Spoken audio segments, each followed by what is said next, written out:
ప్రపంచవ్యాప్తంగా Pushpa cinema mania అయితే నడుస్తోంది. ప్రపంచవ్యాప్తంగా తెలుగోడి సత్తా ఏంటో చూపించబోతున్నాడు అల్లు అర్జున్ అంటూ కూడా ఇప్పుడు అల్లు అర్జున్ ఆర్మీ సంబరాలు చేసుకునేందుకు సిద్ధమవుతున్నటువంటి నేపథ్యంలోనే పుష్ప 2 చిత్రం ఆంధ్రప్రదేశ్ తెలంగాణలోనే మొదటి రోజు 100 కోట్లకు పైగా కలెక్ట్ చేయబోతుంది అంటూ కొన్ని వార్తలు వస్తున్న నేపథ్యంలో అసలు నిజంగా పుష్ప 2 చిత్రం ఏపీ తెలంగాణలో మొదటి రోజు ఎంతవరకు కలెక్ట్ చేసేటువంటి అవకాశం ఉంది అనేది మనం విశ్లేషణ చేసుకునేటువంటి ప్రయత్నం అయితే చేద్దాం. ప్రస్తుతం మనతో పాటు ఉన్నారు ప్రముఖ రాజకీయ విశ్లేషకులు, ప్రముఖ సీనియర్ జర్నలిస్ట్ దుర్గా వడ్లమణి గారు. వారితో మాట్లాడు. దుర్గారు నమస్తే అండి.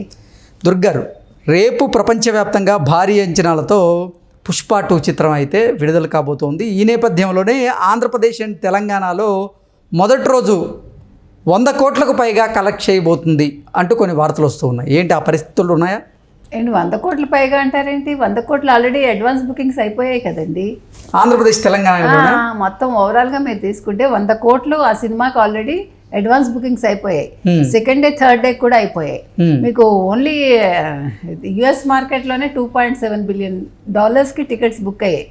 ఇంకా అది పెరుగుతుంది అంటున్నారు.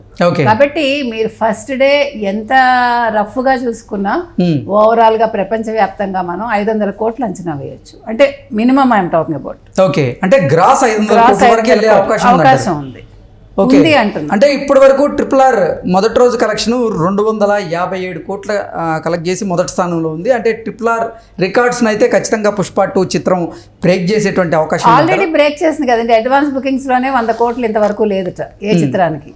సో ఆ రకంగా పుష్ప 2 ఆల్రెడీ రికార్డ్స్ బ్రేక్ చేసింది. సో ఫస్ట్ డే కలెక్షన్స్ లో కూడా అంటే మన తెలుగు సినిమానే బ్రేక్ చేస్తుంది. ఇది గొప్ప విషయం కదా. ఎగ్జాక్ట్లీ. రేపొద్దున రామ్ చరణ్ ఇంకా బ్రేక్ చేస్తున్నామో మనకు తెలియదు. అంటే ప్రపంచవ్యాప్తంగా ఇంతకు ముందు అసలు తెలుగు సినిమా అంటే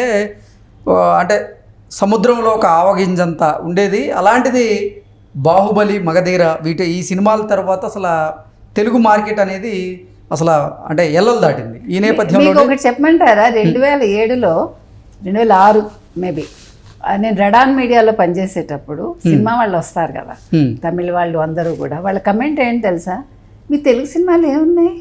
ఓ 4 డాన్సులు, ఓ 4 ఇది, ఓ 4 అది, ఫైట్స్, ఇంతే కదా అనేవాళ్ళు. 2007, ఇది 2024. 17 ఏళ్లలో తెలుగు సినిమా ఇవాళ బాలీవుడ్ ని క్రాస్ హాలీవుడ్ ని కూడా క్రాస్ చేస్తున్నామో మనకు తెలియదు. అంటే చేస్తే బాగుంటుంది, చేస్తుందని కాదు, అది కొంచెం అతిశయోక్తి. కానీ అంటే ఆ రేంజ్కి వెళ్ళాం. ఇప్పుడు మన సినిమాలకి మనం మీరు చెప్పినట్టుగా బాలీవుడ్ వాళ్ళు మన దగ్గరకు వస్తున్నారు. ఒకప్పుడు బాలీవుడ్ వాళ్ళు అసలు మన ఎప్పుడైనా కళ్ళెత్తి చూసారా మనని? అంటే ఒకప్పుడు మన హీరోయిన్స్ వేయలేరు. మంచి అంటే దక్షిణాది వాళ్ళు, జయప్రద కావచ్చు, శ్రీదేవి కావచ్చు, వైజయంతిమాల కావచ్చు, హేమమాలిని కావచ్చు, వహీదా రెహమాన్ కావచ్చు, వీళ్ళందరూ కూడా.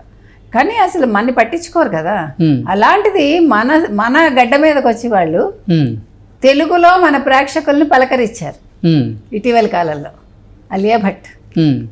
నేను ఎందుకు చెప్తున్నానంటే తెలుగు అంటే ఈరోజు మనం తెలుగులోనే చెయ్యాలి అనుకునే స్థాయికి అంటే ప్రతి ఒక్క నటుడిని తెలుగు చిత్ర పరిశ్రమ తీసుకెళ్ళింది. ఇది గొప్ప విషయం అండి.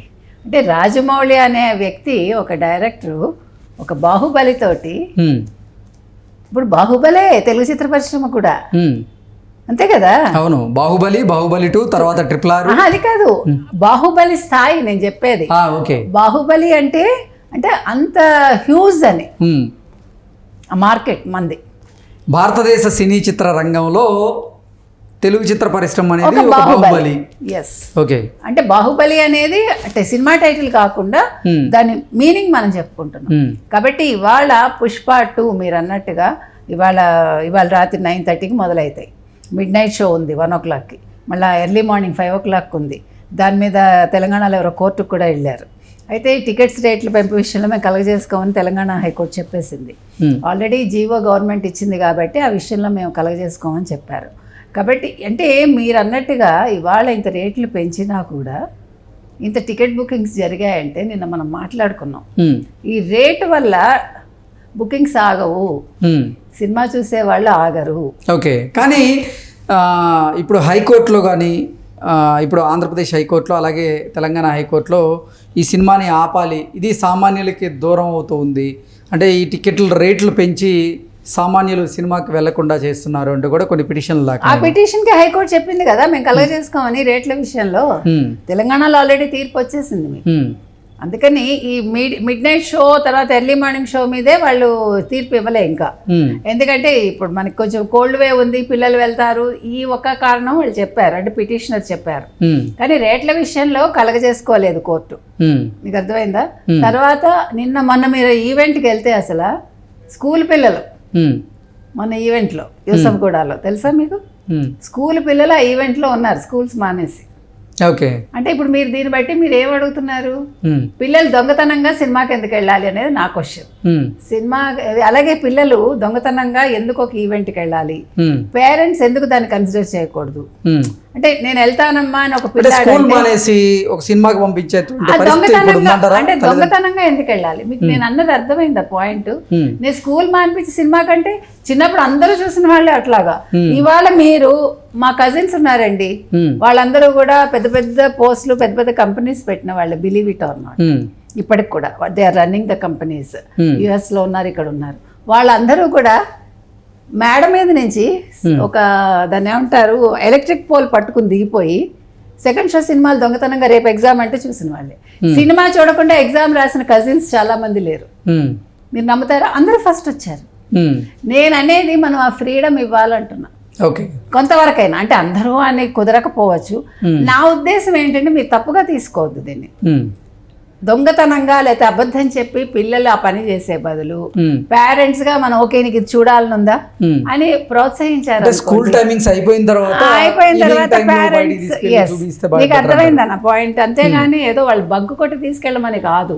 కానీ మనం వాళ్ళలో ఇప్పుడు ఆ చిన్న ఆనందాన్ని మీరు ఇచ్చారనుకోండి, ఇప్పుడు ఇలాంటివి మీకు ఏడాదికి 1-2 ఉండొచ్చు. ఒక్క సినిమాకి పంపిస్తే ఆ ఉత్సాహంతో ఆ పిల్లాడు చదువుతాడని చెప్తున్నాను. ఓకే. అసలు ఎందుకు పుష్ప 2కి ఇంత హైప్ క్రియేట్ అయింది? ఎందుకంటే వాళ్ళు కూడా ఆ రకంగా వర్క్ చేశారండి. వాళ్ళు ఇచ్చిన టీజర్స్ కావచ్చు, వాళ్ళు రిలీజ్ చేసిన కావచ్చు, ఫస్ట్ నుంచి ఒక బజ్ క్రియేట్ చేశారు, ఒక హైప్ ఇచ్చారు వాళ్ళు.